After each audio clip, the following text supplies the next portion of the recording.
and thank you for joining us for Newcastle Noir's Play Dead panel, Dangerous Places, Dangerous Faces. I'm Vic Watson and I'll be running the panel this afternoon. This panel was due to be at the beginning of this year's Newcastle Noir, and it was going to be a child-friendly panel. Obviously we are having to change things slightly, so hopefully your children can still enjoy this wonderful panel with us. So my guests this afternoon or today include Maggie James, who is a British author. She lives near Newcastle upon Tyne and writes psychological suspense novels. Before turning her hand to writing, Maggie worked mainly as an accountant with a diversion into practicing as a nutritional therapist, quite diverse. Diet and health remain high on Maggie's priorities, along with travel. Accountancy does not. From what I understand, Maggie, it never did though, is that right? No, it's definitely a means to end. Yeah. Fair enough. The urge to pack a bag and go off travelling is always lurking for Maggie. When not writing, going to the gym, practicing yoga or travelling, she can be found seeking new four-legged friends to pet. So we'll be talking to Maggie about her writing and her latest book, Silent Winter. We also have Nuala Elwood joining us today. She's the author of 3 best-selling novels, My Sister's Bones, for which she was selected as one of the Observer's New Faces of Fiction 2017. That's also been optioned for film by Bill Kenwright. Day of the Accident and her latest The House on the Lake are also her other books. Nuala lives in York with her young son Luke and a rescue greyhound called Dolly. Her next novel, The Perfect Life, will be published by Penguin in 2021. And actually, one thing that links all of our panellists today, I believe, is love of four-legged friends, because Lucy Atkins, a former journalist, award-winning author and Sunday Times book critic, was just telling us about a new dog that she's due to get in a few weeks. So I'm sure the ladies probably want to talk about their dogs too. Lucy has written for publications including The Guardian, The Times, The Telegraph, The TLS and many UK magazines. She judged the Costa Prize in 2017 and teaches creative writing at Oxford University. Lucy's novel, The Night Visitor, has been optioned for television, and her latest novel, Magpie Lane, has just been published by Quercus. So I'm going to come to you first, Lucy, if you don't mind. Can you give us a little bit of an overview about Magpie Lane, please? Yeah, okay. So Magpie Lane is it's this book here, and it's about the disappearance of the 8-year-old daughter of an Oxford College president. And at the beginning of the novel, the nanny to the president is in the police station, and she's being interviewed about her time with the family. She's been with the family for 7 months because nobody knows what's happened to the girl. She's just gone in the middle of the night, and the police are trying to kind of feel around to figure out what could have happened, who could have done something, whether the girl's just wandered off. And what you get is a sort of picture in the nanny's, from the nanny's perspective, a picture of this incredibly elite, high-powered, glamorous, on the surface of it, glamorous Oxford family, and all of the creepy, unsettling dysfunctions that are going on within this old house that they all live in inside an Oxford college. Great, thank you. Maggie, could you tell us a little bit about Silent Winter, please? Yeah, sure. The idea for the book was inspired by an article I read, and don't ask me how I came across this, but it was about medieval punishment for wayward women.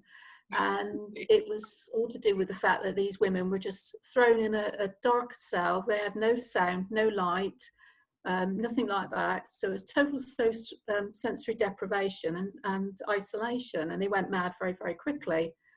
So I had the idea to write a book about a character who experienced that, but in modern times. And for some reason I decided instead of a woman, it had to be a man. So my protagonist wakes up, he's in a dark cell, he's chained to the floor, there's no sound, there's no light, and he has no idea who has done this to him. And his family are obviously going frantic while he's locked up, but they all believe he's disappeared because he's mentally unwell and he's been suffering from lots of debts and things. So nobody realised that he's been abducted, and that's the basic premise of the story. You know, does he survive this terrible ordeal that he's undergoing? Okay, great, thank you. And finally, Nuala, would you like to tell us about the house on the lake? Yes, so this is The House on the Lake. It tells a story of Lisa, who is fleeing what we assume to be an abusive relationship. And it's a few days before Christmas. She's in the car with her little boy, Joe, who's a toddler. And they're making their way to a house in a remote part of the Yorkshire Dales that Lisa has been told to go to by a friend and been told that this is a safe house, that everything will be fine there. And when she arrives on a cold December evening, she finds this dilapidated house with no running water, no heat, animal skins and skulls scattered about. It's every person's Airbnb nightmare, basically.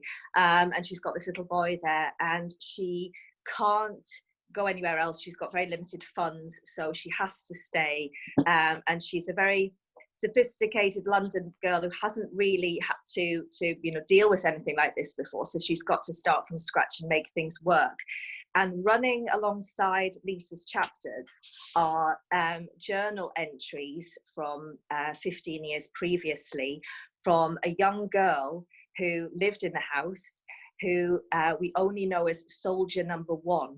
And she's been brought up by her father, who is an ex-soldier who served in the first Iraq war, and he is quite clearly suffering from PTSD, but he's bringing up his daughter completely off grid in this house to be, and training her to be an elite soldier. And as Lisa starts to get more involved in the house, the two stories come together with quite devastating consequences. So that's The House on the Lake in a nutshell. Brilliant, thank you very much for that. I'm actually going to stay with you if that's okay, Nuala. Your novels have been described as Gothic suspense, and I believe you're inspired by landscape and nature writing. So what impact did that have on The House on the Lake? Yes, Gothic suspense. So I've always loved writers like Daphne du Maurier. Rebecca is a real staple of my comfort reading. I return to it again and again. I love it.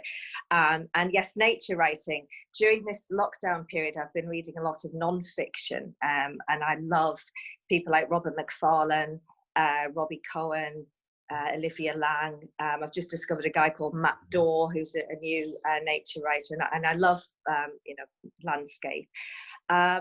The idea really and the setting for The House on the Lake stems really from the times where I used to go off with my dad, because my dad was a journalist, ex-BBC journalist, who then came back up to the northeast and had his own show called The Dales Diary, where he'd go off across the Dales meeting various people and discovering quirky stories. But I would go along with him, and it kind of gave me an insight into that part of the world, and some of the strange dilapidated buildings you'd see along the way, and you'd wonder what's going on there, and you'd start building up stories in your head. So that's really where the idea for this came from. And my other novels have been set elsewhere, Herne Bay on the North Kent coast, Sussex, where my little boy was born.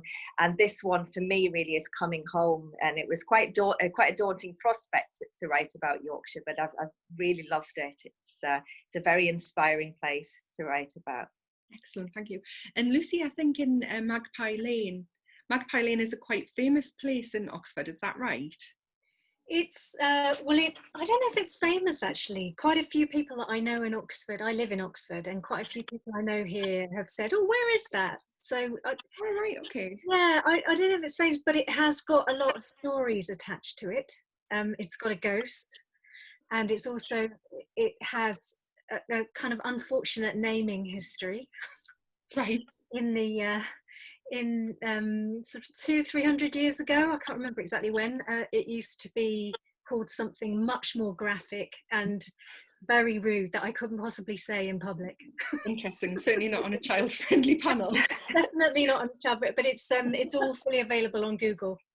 Excellent, good to know. So how did place affect your research and your writing of Magpie Lane? Well, it was, in a way, that was the house itself was the nugget of the whole book. I knew I wanted to write something I thought I was going to do something about a doula, actually, a childbirth companion, so I kind of like the idea of somebody being inside a family at a very intense time. And I happened to bump into the president of a college, and he said, "Oh, come on, I'll show you around the president's lodging." And he just moved in. He was quite young, you know, not the image that you would expect of a fusty old grey-haired classics Don. He was this sort of tall, quite sort of striking 50-something, and part of this new wave of college presidents in Oxford, who are often from the media and are much more dynamic and outward looking. And he showed me around this house, and he had a Californian wife who was an artist, who had come into one of these fusty old 400-year-old Oxford houses that was full of antiques, and she gutted the place and painted it, and it was beautiful. It had one of her big artworks over the fireplace, and it just felt so startlingly different. And I know how insular Oxford colleges can be and how tradition focused, and I was kind of thinking, what happens when someone comes in and does this and is this sort of new broom? What actually happens? And so I did quite a lot of research into that, and have painted a rather, I mean, it's definitely a negative picture of what it's like, that nest of vipers in an Oxford college, and the family living in this ancient sort of house that has got a lot of echoes of the past, and has its own priest's hole from when the house was built to hide Catholic priests. And you know, so it's that was fully inspired by this real house that I was taken around. Excellent, thank you. And Maggie, in your introduction, we talked about how travel plays such a big part in your life. Yes. Do you find, I mean, because your book your character is in sensory deprivation, do you find it difficult to write about that, considering you're so inspired by traveling and seeing different places? Not really. What I found difficult was the fact I found his situation was so horrific. So, you know, it didn't really play a part that I liked traveling. What affected me and what made it difficult to write was just imagining the sheer hell somebody must go through if they're chained up in total darkness with no light, no sound. But they're just being fed, you know, once a day. You know, it was so horrible that, you know, even after I got the idea for the book, I wasn't sure if I could write the book, because I just wasn't sure if I could go there. But in the end, the idea kept nagging away at me, and I thought, yeah, I've got to write it. And it was a painful book to write, but great fun in many ways. Okay, great, thank you for that. So in terms of I'll try that again, sorry. What are you working on at the moment? It's a big mess. I'm one of those people who, I'm very much an aspiring plotter, but I suspect I'm more of a pantser when it comes to writing. And to cut a long story short, you know, I've got a work in progress that when I read it through the first time, it was a total mess. So I had to cut out 40,000 words, which I now have to rewrite the second half of the novel.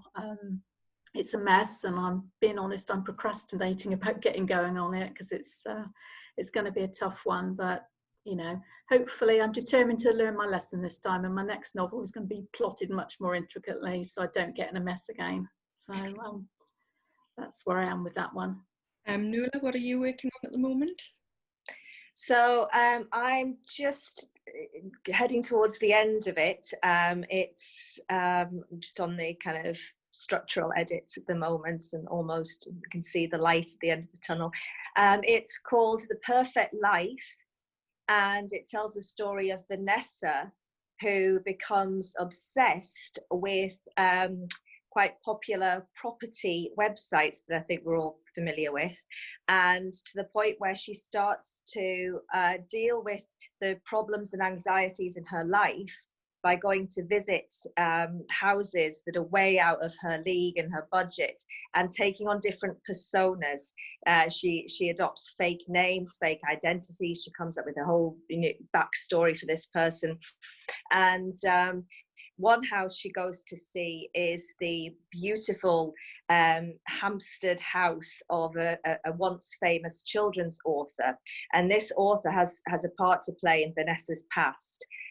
She loved this series of books, and she became embroiled in the stories.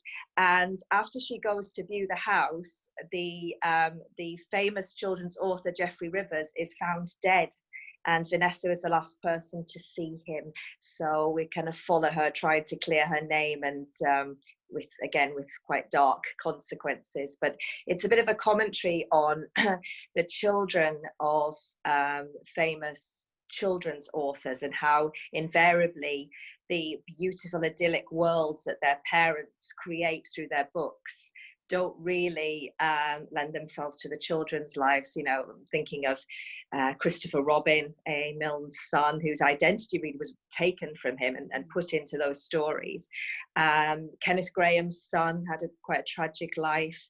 Alison Utley, who I used to love the Little Grey Rabbit series when I was little, and her son had quite a tragic life too, Enid Blyton. So it's looking at that and looking at that world, and looking at also the world of Instagram and property websites, and how we imagine other people's lives to be perfect when they're anything but. So it's all that kind of exploration, really. But yeah, I'm almost there.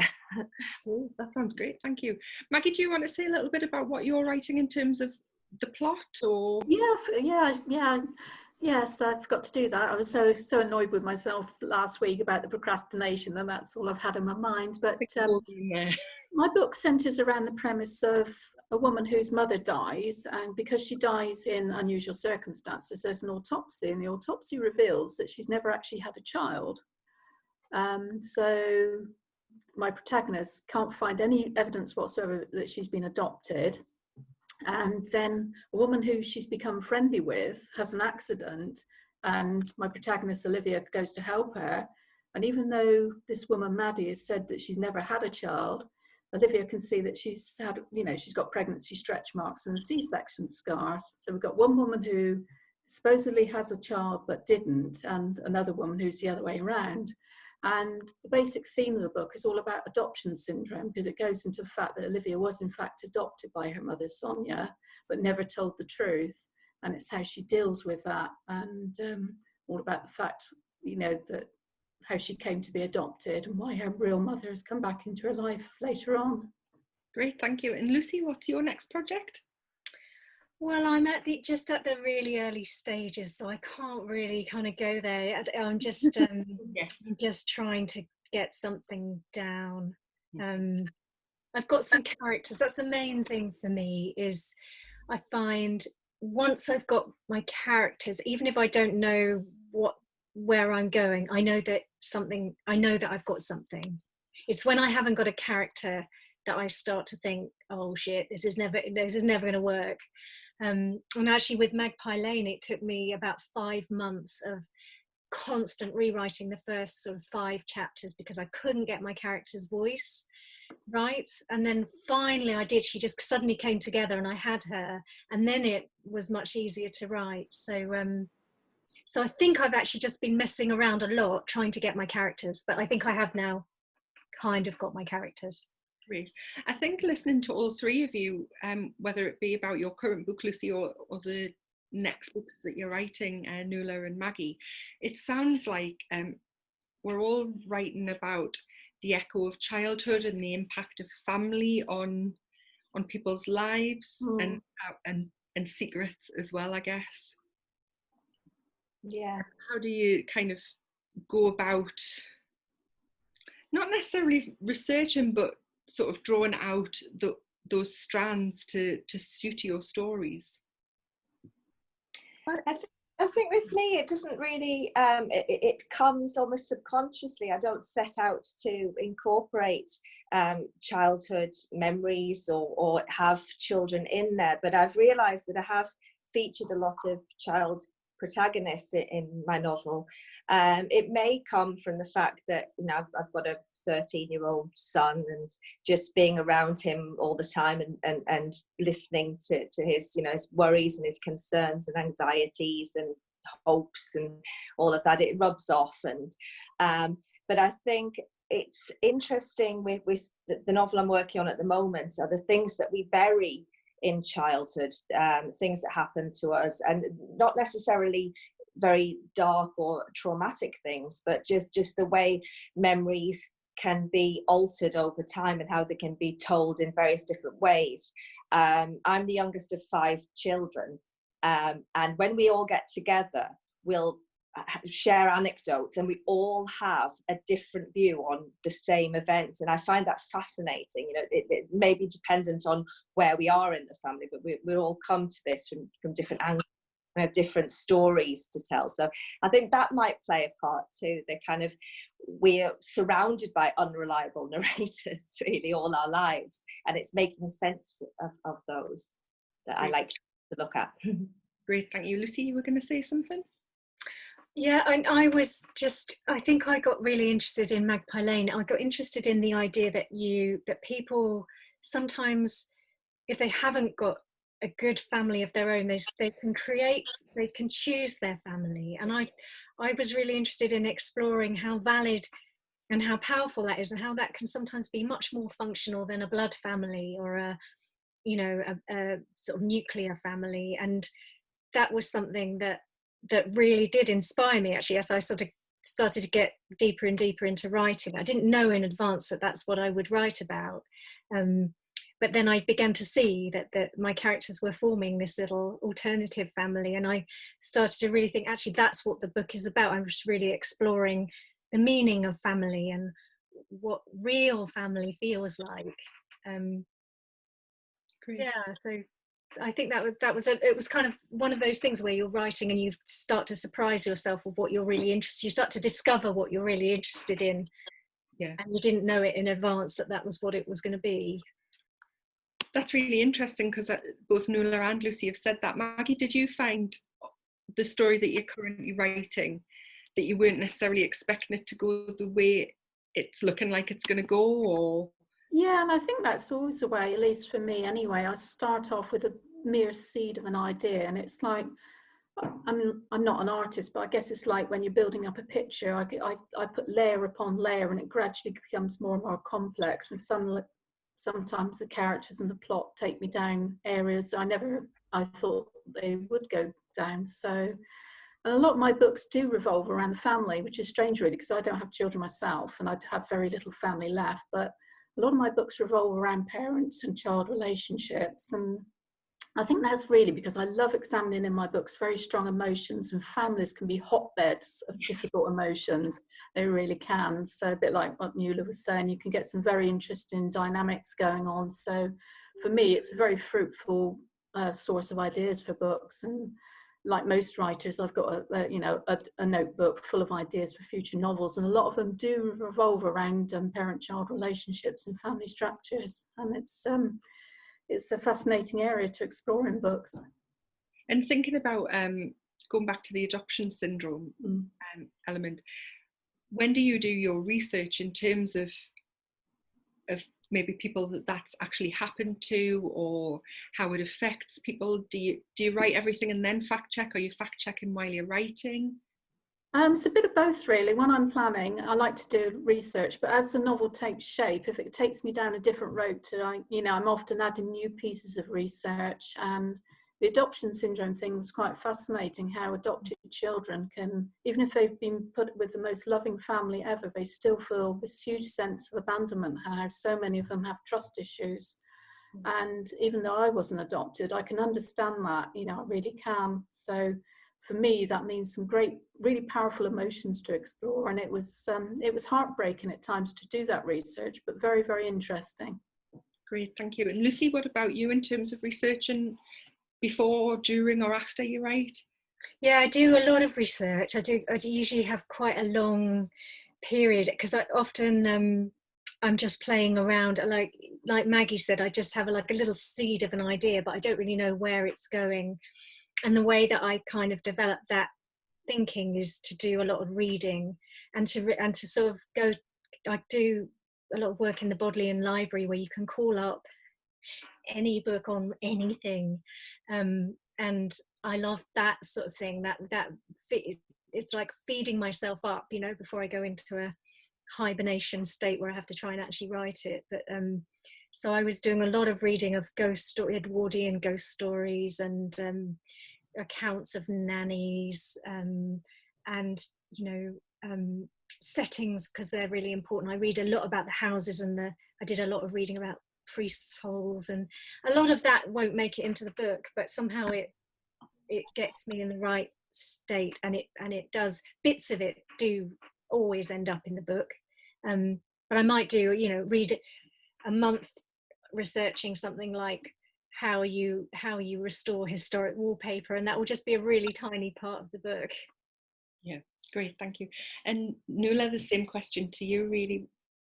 Yeah, I love the research process. I find also that once you get into it, sometimes it can take you down avenues that you hadn't anticipated when you had this germ of an idea. So that's the really lovely bit about the research process. For The Perfect Life, the one I'm working on at the moment, I spent a lot of time reading biographies of, again, mainly Edwardian authors, because I think that was the kind of heyday of that type of children's author at the turn of the 20th century. So looking at A.A. Milne and Kenneth Graham and people like that, and their children. And I also read A.S. Byatt's The Children's Book, which is absolutely wonderful. And it looks at how we, particularly looking at the character in my book and someone like Christopher Robin, how a writer can appropriate someone's life and their child's life and put it out there for public consumption. And it makes us question the ethics, really, of us all as writers, really, how we create characters, what stories do we put in? Because we pick up stories and anecdotes from all over, you know, in our daily lives, and you think, well, how much of that should we use, you know, within our work? So that's quite an interesting part of it. The House on the Lake, the research for that was really interesting, because I got to look into the idea of living off grid and that kind of sustainable life. And I think I always tend to look and write about things that terrify me. So that idea of rocking up at the house in the middle of nowhere that has no running water and no heat, it was just like, right, what would I do in that situation? And anyone who knows me knows I'm not the most practically minded person. I'm really useless at DIY and what have you. So I was kind of throwing myself into that. But I have a good friend who is attached to the school that my son goes to. He goes to a Steiner school, which is kind of very holistic and very practically minded people around.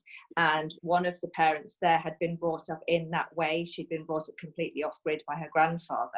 And she told me all sorts of interesting things about, you know, hunting for rabbits and using rabbit skins to line your slippers, and just amazing stories of survival, really. But yeah, brilliant. I love the research part.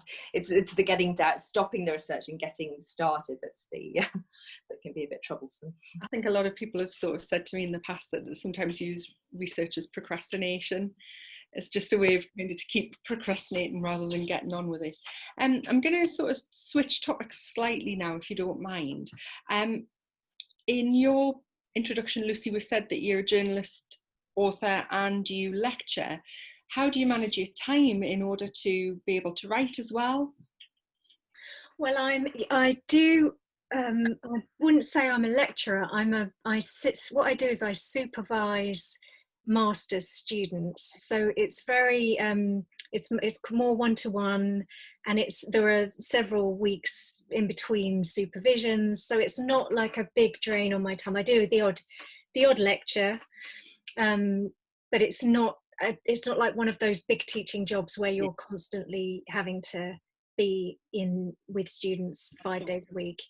I know I wouldn't be able to do. I just wouldn't be able to juggle that with the writing, because I think when I'm getting into a book, I need a lot of, ideally, headspace. So it's a good way of sort of supplementing income and having.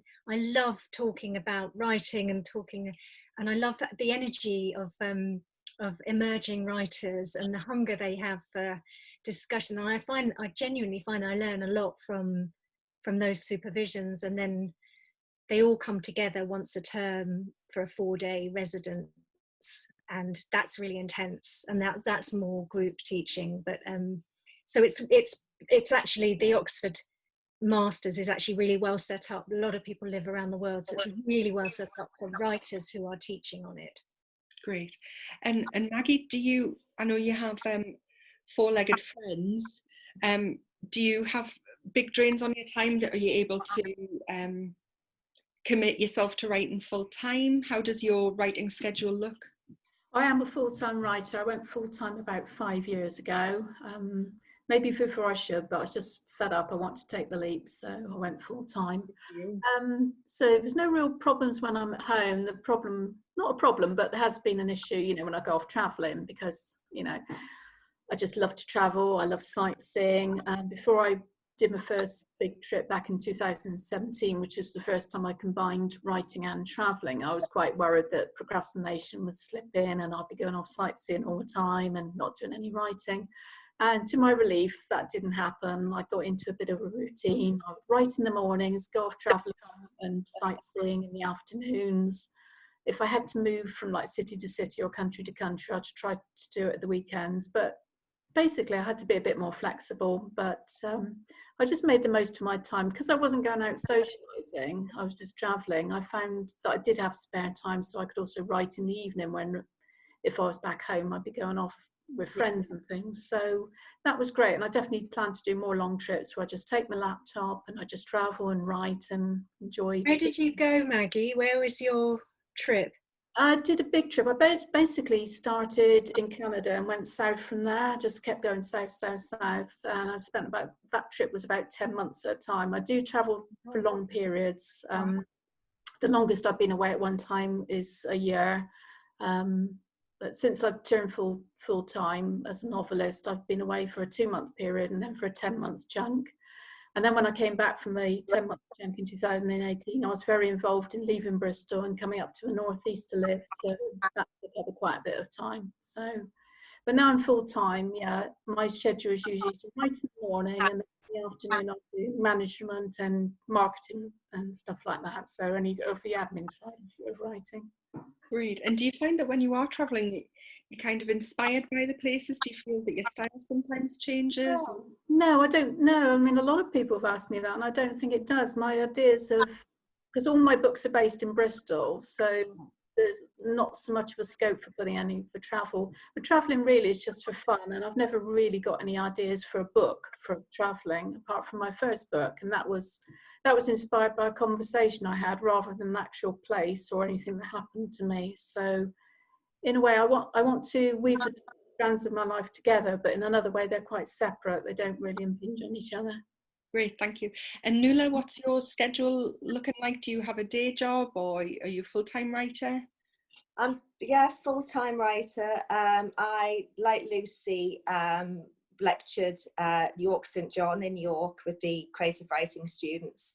I tend to do more visiting lecturing now, so once a year I'll go in and talk about the publishing and the industry, that side of things, how to pitch your work, and again, as Lucy said, it's so inspiring being around emerging writers and students and hearing their motivation and passion and the ideas that they come up with, which is just incredible. But now I'm basically full-time writing, and at the moment I'm homeschooling too, which has been fun. But we've fallen into a really nice pattern where I thought, right, okay, while Luke's working, I'll work, and we'll take regular breaks. And I've actually done, my word count has gone up since this, which is incredible because I procrastinate. Luke's actually fine, it's me. And so now I think, right, I've only got this time to do, get my word count done before I've got to go and check on Luke's work or have a break or whatever. So I've actually become a bit more motivated, which is great.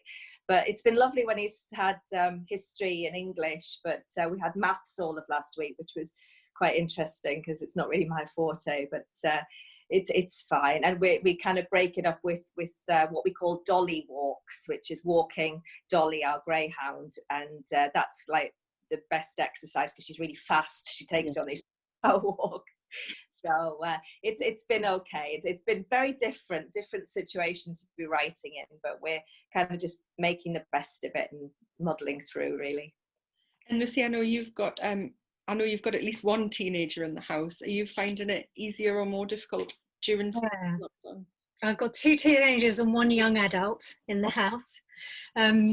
So I had this moment where it was looking, you know, almost empty nest, and suddenly it's a really full nest again.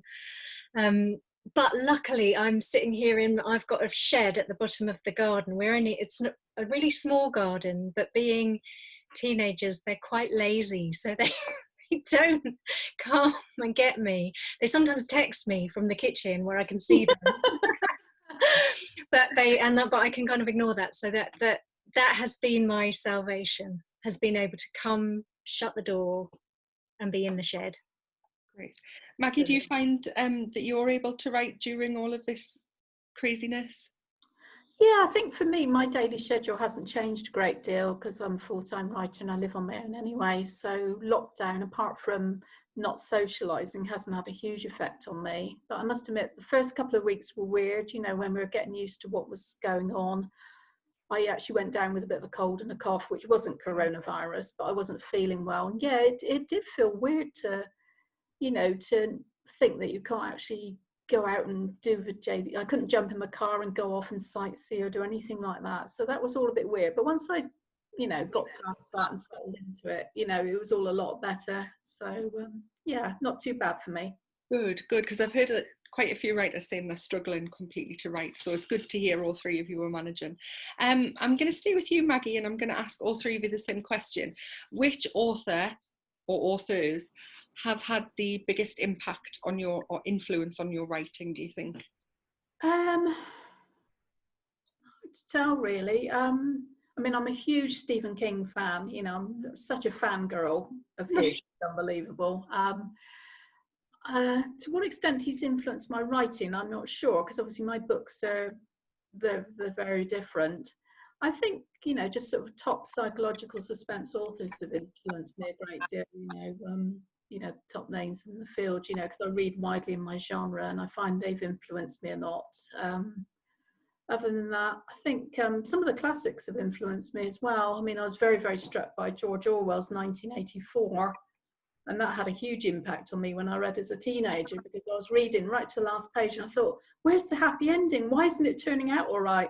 And that was a huge sort of education for me as a teenager, to read fiction like that. And, you know, a book that was so differently structured in many ways. And that had quite an influence on me. And I often quote it in my blog that that was one of the influences on my writing. Again, not because my books reflect that in any way, but it just had such an effect on me and made me realise that an author's in total charge of a story and they can take it down very different ways to what the reader might expect. Excellent, thank you. Nuala? All sorts of writers. I mean, going back to, you know, when I was at university, I discovered Virginia Woolf, and she has stayed with me forever, really. Particularly Mrs. Dalloway was the first that I read of hers, and it's her diary that I've been returning to actually more and more, particularly during lockdown, because she writes not only about extraordinary moments of the 20th century. You've got the beginning, the rumblings of the First World War, right through to the Second World War and the rise of fascism, but also just the day-to-day anxieties of being a writer. And I think a lot of people associate Virginia Woolf with being quite cold and austere, and she's anything but. I mean, the voice you get in her diaries is so humorous and warm and vulnerable too. She talks about the anxiety of bringing out a new book and waiting to read the reviews and whether or not it's going to sell, and it's just wonderful. And yeah, she was probably one of my first inspirations.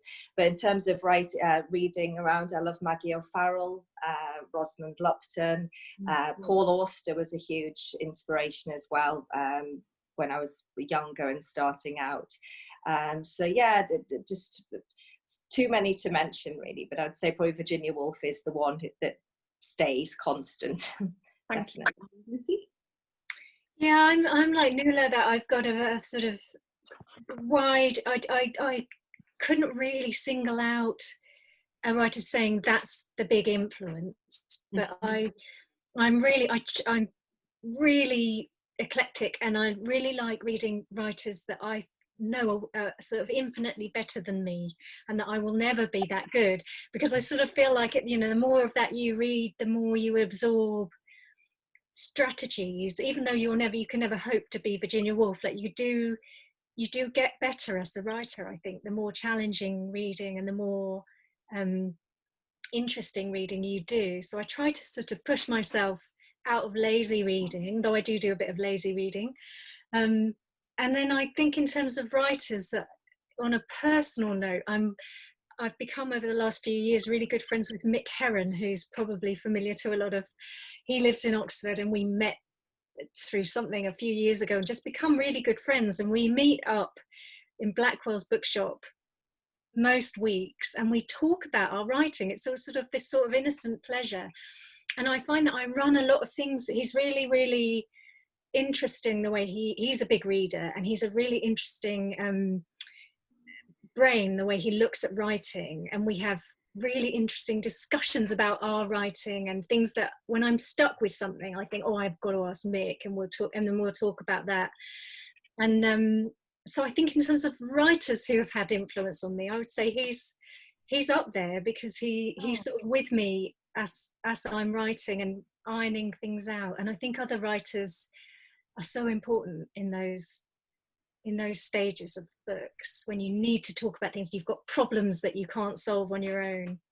It is really important, isn't it? Because I think we're quite isolated as writers. And in any other industry or workspace, you've got people to sound ideas off. Yeah.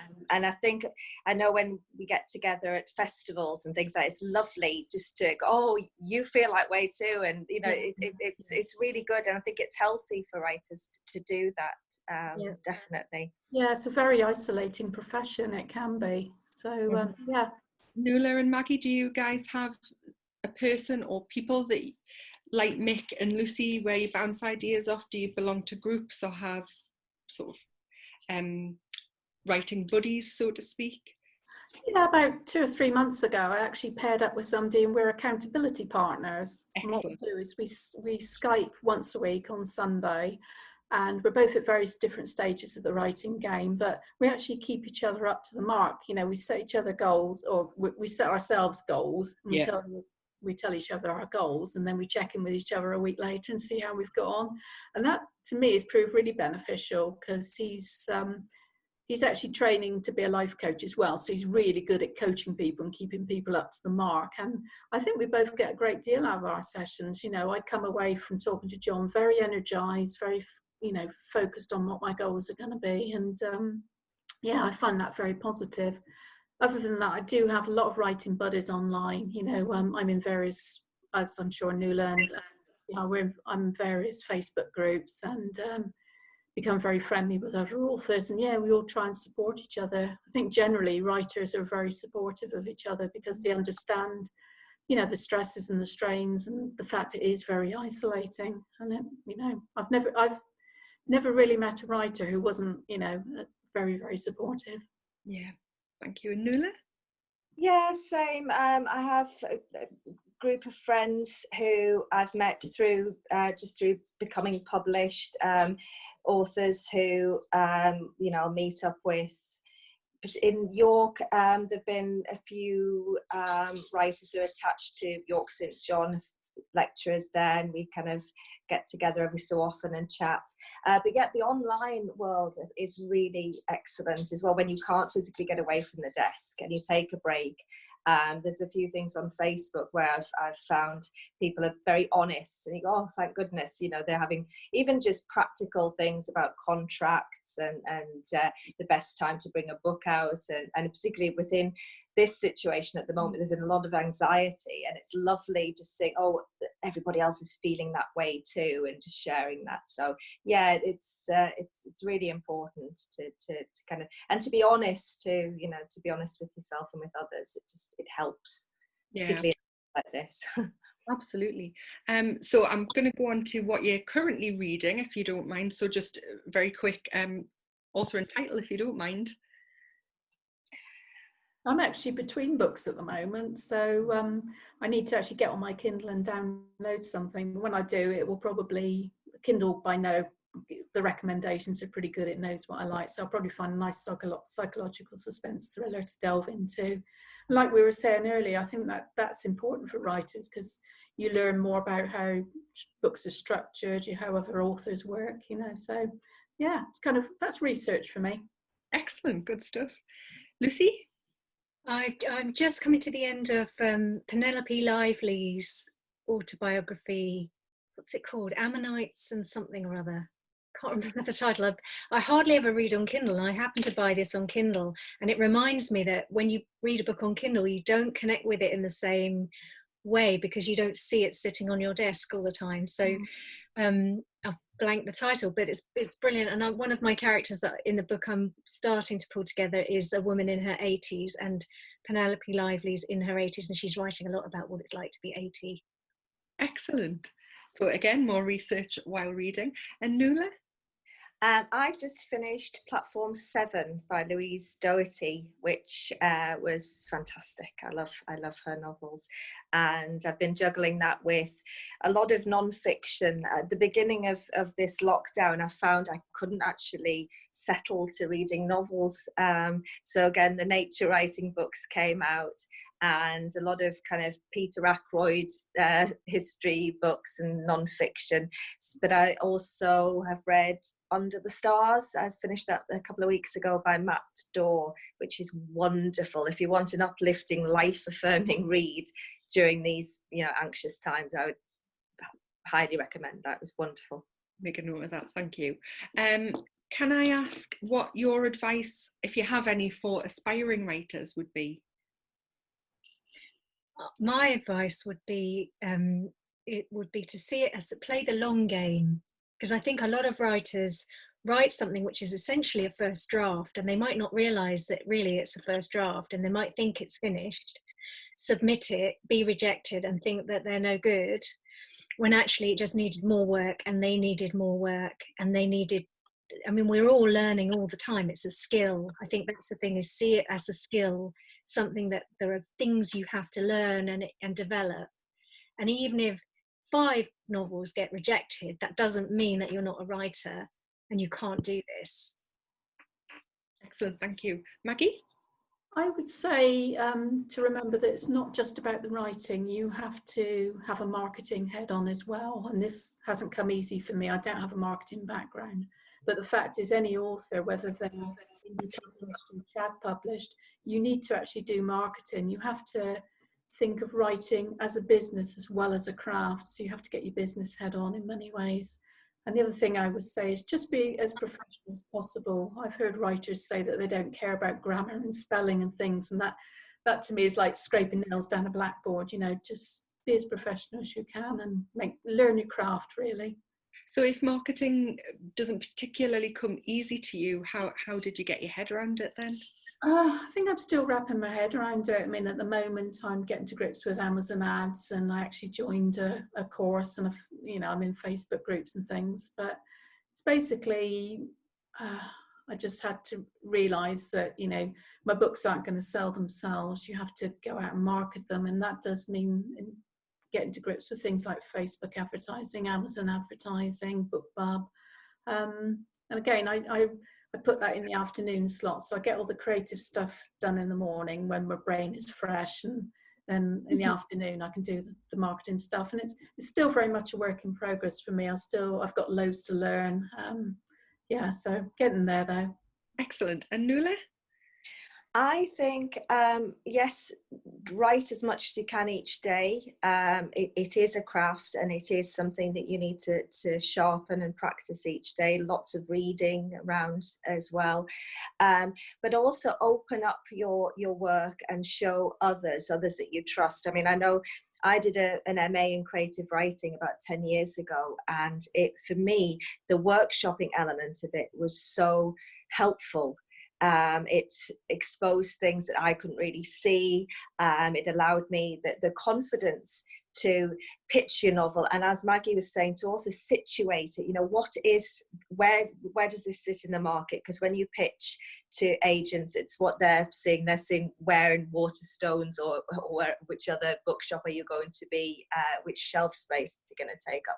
So it's having that idea, what is it that I'm actually working on here? What kind of genre is it? But I think that takes away that sense of isolation too, by opening it up, and also being open to criticism. Because I do find some of the students that I teach, they think that's it, I've finished first draft, that's gone, it's perfect, and you think, okay. And it prepares you for working with editors, copy editors, proofreaders. Your work, when you become published, is open to everybody at that stage. So you've got to be a team player, even though it's quite an isolating thing it's in itself. You've got to open yourself out to others. So yes, I think if you can do some of that from the beginning, that's really helpful. That's great, thank you. And trying to end on a high here, what's been your proudest writing moment or achievement? I think for me, it's when I finished the first draft of my first novel, and I was again on another trip. I was in Bolivia, and I'd actually given up work as an accountant to go off travelling, and I promised myself I would come back from my year of travelling with a finished novel. And like a few months into my trip, I was procrastinating. I hadn't written anything, and I had just a giant epiphany one day, and I got really annoyed with myself and kicked my own butt. And then I ended up going to Bolivia and just hunkering down there, and I swore I wouldn't leave until I'd written my book. And that's basically what happened. I went there, started writing at the end of December that year, and finished the novel towards the end of February. And the sense of achievement after procrastinating for so long, really over writing a novel, the sense of achievement was fantastic. I just burst into tears, and it was such a proud moment. And then that was finished, followed a few years later when I got a call from the Lake Union acquisitions editor saying that she actually loved the book and they wanted to publish it. So two proud moments rolled into one with the same book. Excellent, great stuff. Nuala? I think it was when I got the book deal with Penguin, because the book that I got that for, My Sister's Bones,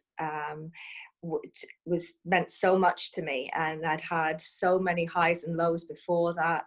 I'd been published before then with Quercus, and that was more kind of commercial fiction. It was a slightly different genre, and I was thinking, this novel, will it find its home? And it had taken a long time to work on. And I can just remember sitting in the reception area of Penguin on the Strand and seeing all the first editions on the shelves, and it was a little moment of feeling, I felt like 11 years old really, and it was that little pinch me moment of, oh my goodness. That was probably the highest high. Definitely, it was wonderful. And meeting my editor Katie, who I'm still working with now, and knowing that she really got the book and we worked well together, it was a really lovely feeling. It felt like, as Maggie was saying, all that hard work has come to something. It's a lovely feeling. That's great. And Lucy? I was trying to think. I think probably one of the most thrilling moments for me has been when The Night Visitor, my last book, was optioned. When I was writing The Night Visitor, I was visualizing one of the characters, Olivia, as Keeley Hawes, the actress, and I became quite obsessed with her, and I was Googling her, and I was really, she was in my head for a long time. And when it was optioned, someone said to me, Sarah Hillary actually said to me, well, just send it to her, see, why not? So I posted her a copy of the novel, and I said, you'd played a part in this. And just a few days later, she emailed me saying, I've just read it in my trailer. I absolutely love it. And I'm going to officially sign up for to the TV company who optioned it. And that was quite a big moment for me. Wow. Still don't think it's ever going to make it to the screen, but that's fine. Keeley liked it. Yeah, that's the main thing. Keeley, wonderful. She saw herself in Olivia too, and I think that was that was quite, I don't know, that just felt very creatively fulfilling and also exciting, because I think Such a good job done well, isn't it, though, that she could see herself as that character. I can see Olivia as Keely Hawes, definitely. I've read The Night, it's fantastic, and I love Keely Hawes. That's wonderful. Yeah. Well, you know what it's like with optioning. You never know if it will ever make it to the screen. Fingers But crossed. you know, if it did, it would be great. Yeah. That's brilliant. Right, I think it's up to me to thank Maggie James, Nuala Elwood and Lucy Atkins for a wonderful afternoon of chat. Thank you all for watching, and please do check out more of the panel events with Newcastle Noir, and a big thank you to all of the Newcastle Noir team, including Dr. Jackie Collins. Thank you very much, everybody, for your time today. Thank you. Thank you. Thanks a lot. Lovely seeing you all. And you.